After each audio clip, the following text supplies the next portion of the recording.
Well, this is technology. Hello, everybody. I'm Lee Campbell and I'm in London, and the performance tonight is called Clever at Seeing Without Being Seen. It mixes live performance and poetry, and all the different sounds and the imagery that you will see, the paintings and drawings and photographs and videos. They're a collage of my archive as an artist of nearly 25 years. I hope you really enjoy the performance, and it lasts about 20-25 minutes.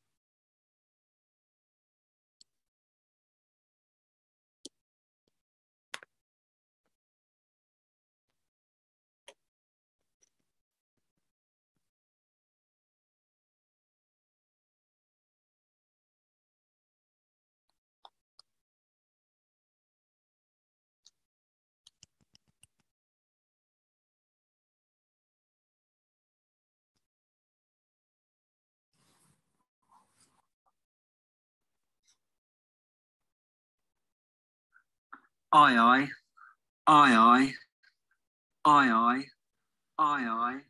Discover the same other, whilst under the cover, creeping, seeping, peeping, covert operations, my teenage fascinations, awkward altercations with non-queer populations.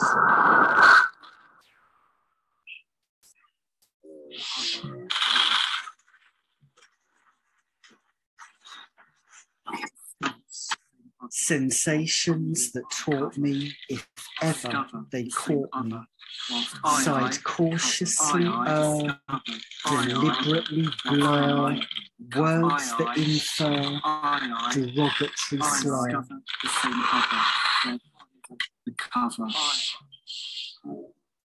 I got very clever at seeing without being seen.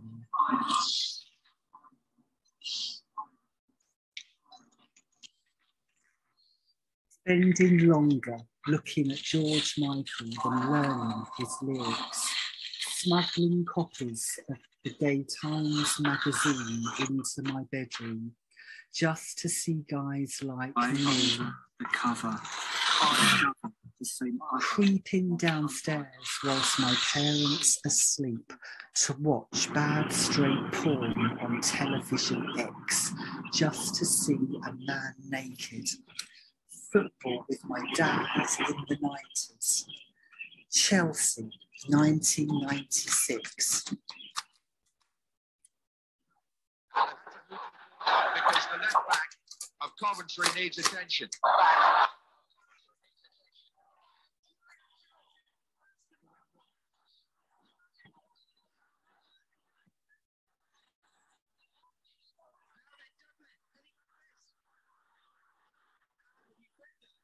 So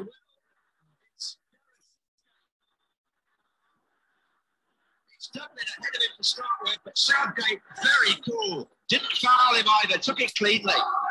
Brilliant defending by the England. Dad watched the match. I watched the players. Dad remembers the midfielder's tackle. I remember the midfielder's tackle. Dad remembers listening to hear who will next play against his team, Chelsea. I remember listening to imagine the midfielder. Townsend so angry that he had to be tugged back.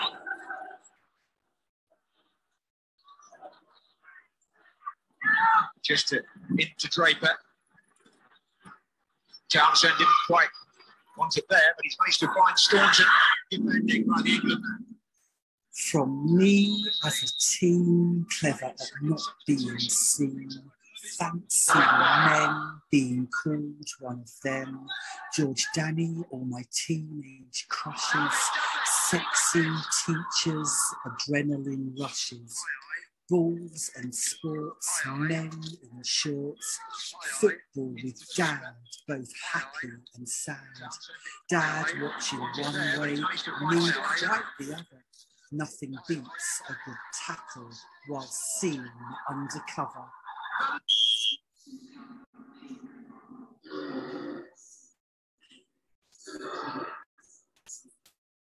Brighton, 2001, my first gay pub, Queen's Arms, George Street, heart aflutter, legs like mush. Street was George, my previous crush. Here's where I learnt, bigger the fish, bigger the tackle.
My school teacher told me to keep a scrapbook, images catching my attention.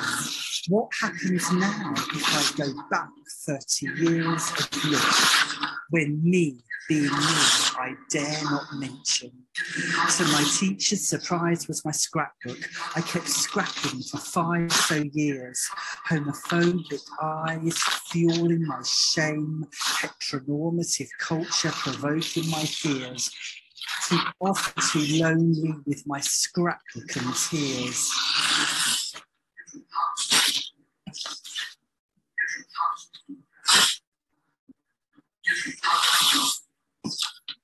Every tear, every tear in my scrapbook, each image with its own special meaning. Images of men for teenage girls to look at, being gay in a straight world dreaming.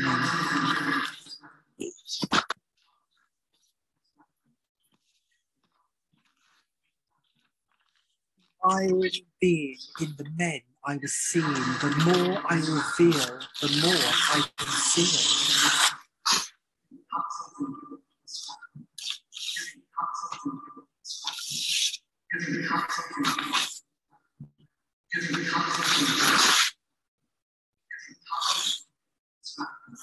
I ripped out bits from that magazine, snatched bits from my scrapbook, my bedroom wall, my private public space. Then, from the wall I glued hundreds of images and looks into a scrapbook. But all I wanted to look at was his face.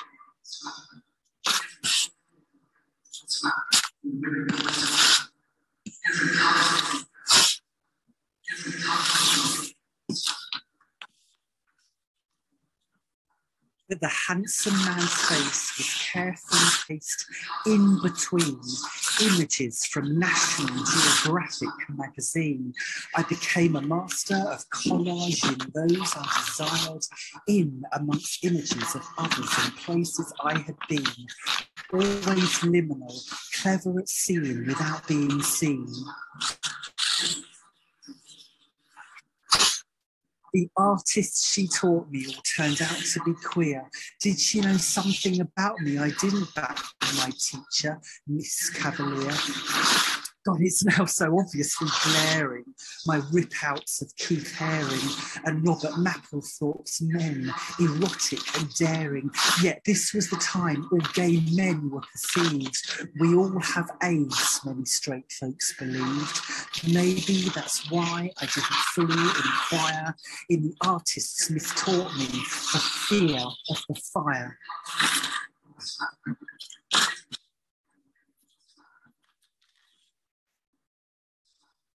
Look in my scrapbook, I remember his songs, but my eyes were on his chest and what's under those thongs. The song, Jesus to a Child, was such a sad song that he sung, but I'll never forget George Michael wet in the video for Fast Love, All My Christmas Has Come.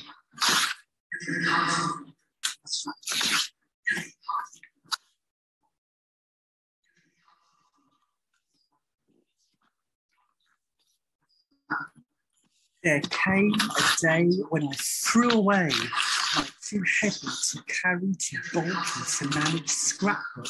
If I could go back then, what would I say? Lee, you will be fine. In time, you will be okay.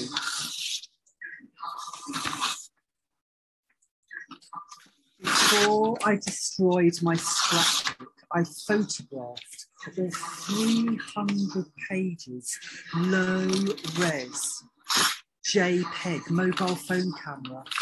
My scrapbook now printed out as photocopies for me to touch, to remember, and to rig. Some memories I would rather skip.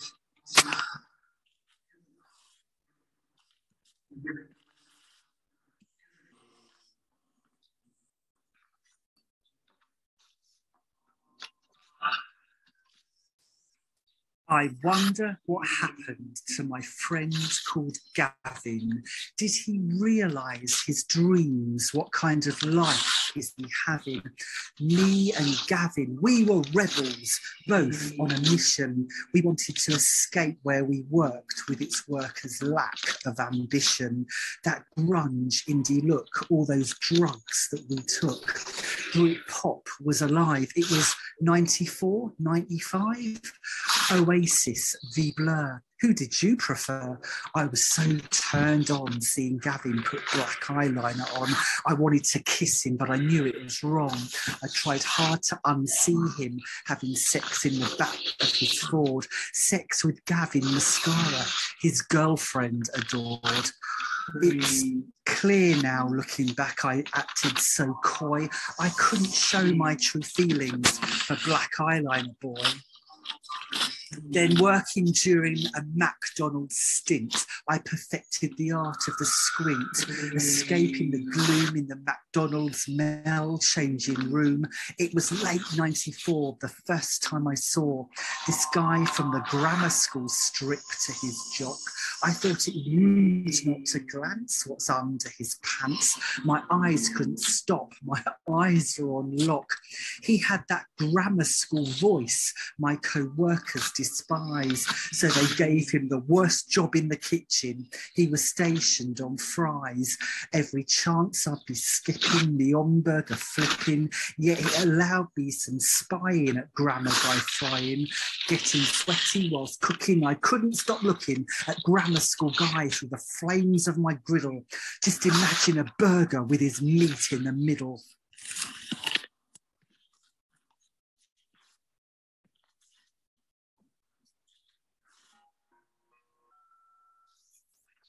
Announcement. Employee 2135.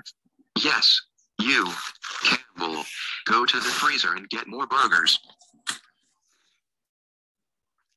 I could easily reach them, but asked grammar school guy, hey, hello, those burgers in the freezer, they're up ever so high. I need some assistance. Do you mind coming with me out back? I need a tall guy like you to reach up high for a stack. When he said yeah and put his apron back on the rack, my mind started seeing his sexy six-pack. Down towards the waste bins, past where they dump all the fat, is the stockroom to escape in and have a quick nap. It's where my friend who works on shakes, we call him McFlurry's Matt, caught the manager and the cleaner right in the act. Now alone in the chill room with the frozen burgers and fat, grammar school guy was shivering in his McDonald's cap, almost as sexy as seeing him stripped down to jockstrap. When he reached over a barrel of plastic bubble wrap, I wanted to give his bubble bottom a slap. As the Irish say, he's got mighty good crack. The hard on I got made my flies go snap. I had him all to myself, him eating out of my lap. Despite my broke fly, I had grammar guy on tap. Then Ronald McDonald stopped me there in my track. There was his costume hanging up over there on a rack. I got over my nerves to pluck up the courage and say, how about you putting it on and we do some role play?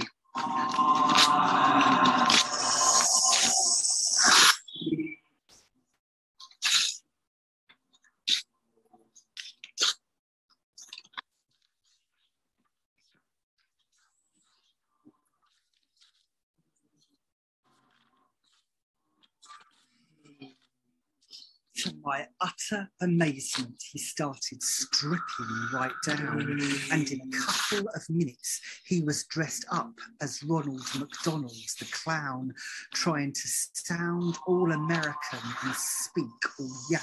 He said, I'll be Ronald McDonald, you be little boy Hank.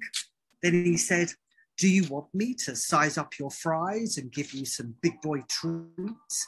But then my eye caught the sight of hanging butchered meats, and all I could think of was murder, murder, seeing cows hanging up, being made into burger, baby calves being born, thinking they've got all the luck, grazing all day in green fields from sunset to sun up, then with their brothers and sisters backpacked into the back of a truck, death by slaughter, then made into a quarter-pound burger sold just for $1. No, Mackie D's, we're not loving it. Your ethics suck. You separate mother from baby before her chick takes its first cluck. It's like saying, oh, I love Daffy and Donald as you tuck into duck. I'd have done it, you know, if my fly hadn't got stuck, as it felt rather calmer giving Ronald McDonald what starts with an F and ends and rhymes with muck.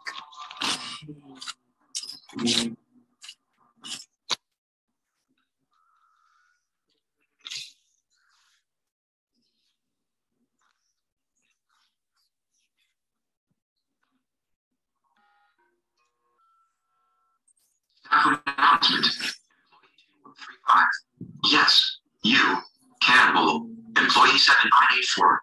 Yes, you, annoying posh idiot. Full guy, report that immediately to the kitchen floor.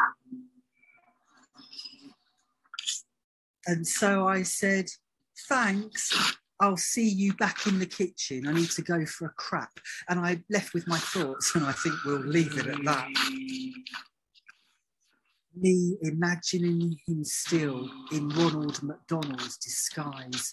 Us now back in the kitchen, him back stationed on fries. As I flip my burgers with Megan, who calls herself Megan, she may flip beef burgers whilst claiming she's vegan. I do it for the money, she says. I just grit my teeth. But Megan, that McVegan you're eating, it looks rather like beef.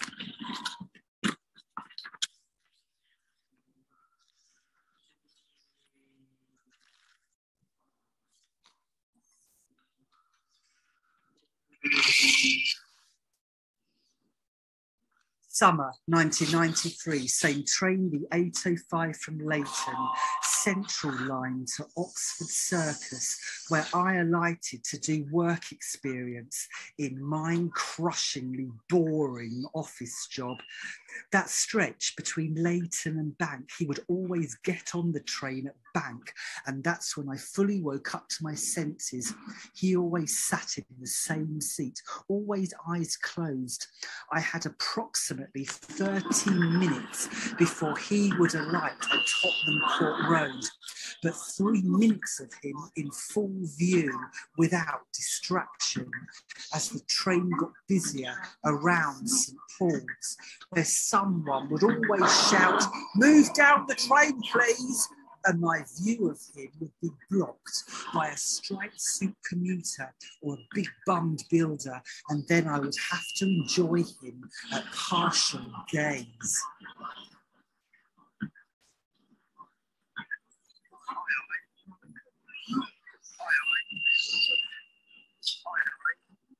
What if he opened his eyes and saw the reflection of my mobile phone cam screening the window behind me where I was sitting opposite him, me recording him undercover? I've never seen the colour of his eyes, but in gay Kalari slang language, the colour of your eyes means the size of a certain part of a man's anatomy. So in this sense, I could see, or rather speculate, through his sexy jeans, the colour of his eyes. Tottenham Court Road, the balloon pops. I feel let down, but I have had my daily fix as the train proceeds towards Tottenham Court Road and Oxford Circus.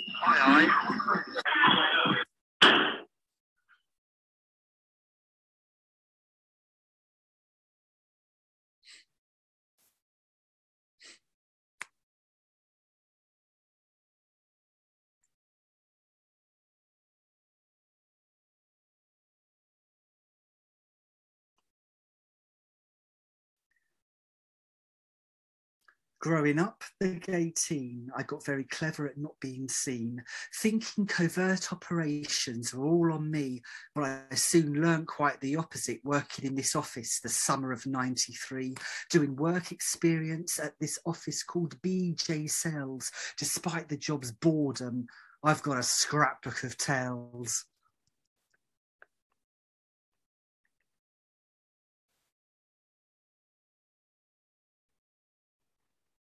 You're matched. Say hello. You're matched. Say hello. You're matched. Say hello. You're matched. Say hello. You're matched. Say hello. You're matched. Say hello. You're matched. You're matched. Say hello. Working with Andrew and Bobby and John in their London office, there were signs in gold on its walls, the words leakage, satisfaction and profits. I shared my desk with Bobby. He was always sat at his computer.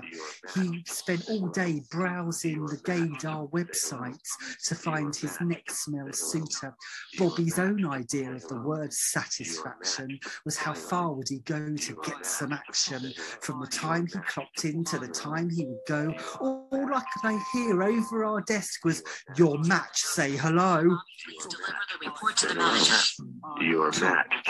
Say hello. You're matched. Say hello. You're matched. Say hello. You're matched. Say hello. You're matched. Say hello. You're matched. Say hello. Staff announcement. Bobby, have you finished the report? Say hello. You're matched. Say hello. You're matched. Say hello. You're matched. Say hello. Staff announcement. Would Andrew please contact customer services? And then there was Andrew, a timid, shy man who ate cold baked beans Staff for his announcement. Would lunch John every please day contact straight customer out of a services? can. John, please contact. See, Andrew had 2 kids and a wife, but he led a double life. He couldn't wait to work late, then come 7:45. He was out on his date with his muscular daddy at the King's Arms pub, where Andrew loved being daddy's little boy cub. Spending the hours before on the drawer, Andrew's fantasies of daddy in pencil drawing, hoping that as he was doodling, the manager ignoring. Staff announcement. John, report to the manager. John, the manager. I remember our manager. He was educated at Eton. He told everyone, my sales record cannot be beaten. He was a straight-laced fella doing things by the book. And if your sales fell short, he would give you one hell of a look. Say hello. You're matched. Say hello. You're matched. Say hello. You're matched. Say hello. Staff announcement. Has anyone seen Andrew? You're matched. But Mr. BJ, Bellingham Jones to you, was not all he seems. I discovered he'd been having his own covert dreams. I walked into his office without a knock. Me and Andrew were left gobsmacked in utter shock. No way in the job spec for anyone's job was Bellingham Jones getting satisfaction from salesman Bobby. And I will not share the stories that I have about John. You just use your imagination, you won't be far wrong. The message is here in how far Bobby goes. Those covert operations, they're right under your nose.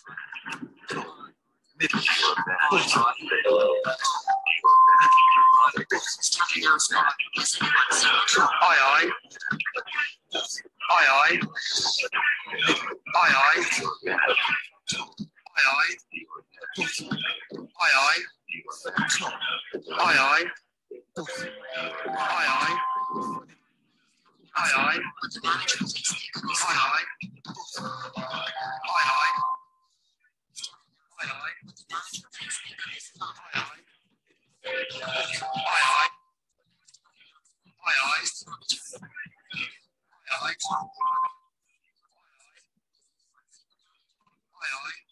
It's the sound of young London. Right, you can catch me, Judge Jules, alongside Jeremy Healy for the return of the Swell. 1994, I wasn't a boy anymore. I needed to see men like me. Mixtape boys, so much joy. See me, see Lee. You're a disc jockey? What you expect? Or on the end here, how can I love you more? Dr. Fox. George, new entry at #1 on the Dance Album chart. King's Arms, Soho, early noughties. My early 20s, I discovered bears and cubs don't just live in the forest. I was nervous yet emancipated in this space so animated. First time in a place with men like me everywhere. How excited I was when this guy gave me a stare, the kind that means I fancy you bear. I could see and be seen. I could prolong my stare at the handsome bear and not in the least bit care. And that's the end of the performance. Thank you.